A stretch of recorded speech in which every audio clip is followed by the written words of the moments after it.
Hello everyone, good evening. Ngayon magpe-prepare naman tayo ng ating dinner. Ito ay ang fish, salmon fish. Ipapan-fry lang natin siya. So gagamitan natin siya ng mga sumusunod. Lalagyan ko siya ng fennel seed, salt, and pepper. That's all. So, but before that, we're gonna pin bone the fish first. So, kailangan mo ng tweezer pantanggal ng mga bones niya.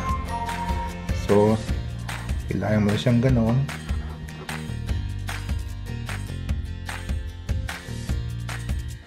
Yun, tapos na. Tapos na, tinikan na natin siya lahat. So ngayon, lagyan natin siya na, isisisun natin siya ng salt and pepper. Konting salt and pepper. At gagamitan natin siya ng fennel seeds. Ito ay ang para magka-flavor siya ng aniseed flavor, taste like. So para mawala yung lansa niya. Ayan, ganyan yung itsura niya. Pag gusto mo maraming pepper, dagdagan mo pa siya. Ayan. Tapos lagyan mo rin siya ng fennel seeds. Ayan na. So, ayan na.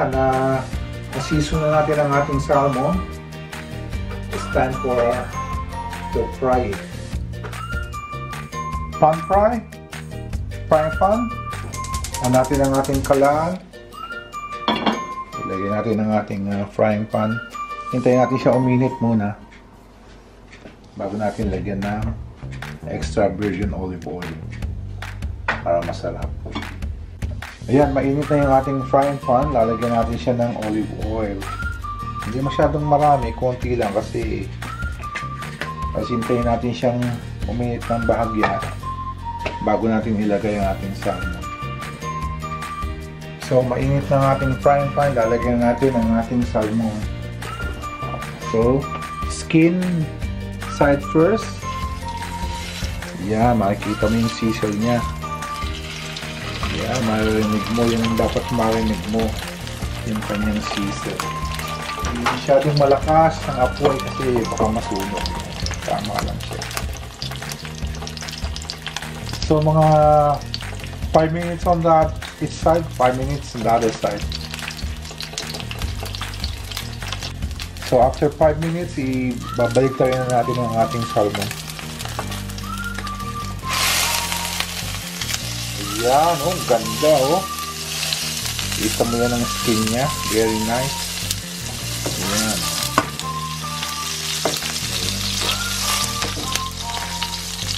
Pwede mo siyang i-bat-bat ng oil sa taas. Yung gilid niya ay mag-ituwid. Low fire na lang to kasi finishing na to.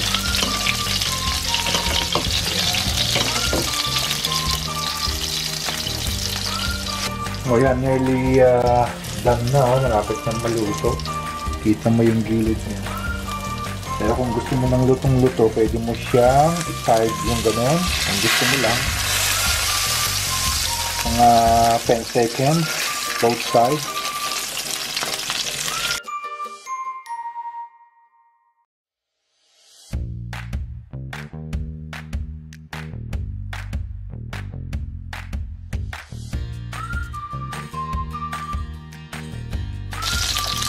Hahangoy na natin.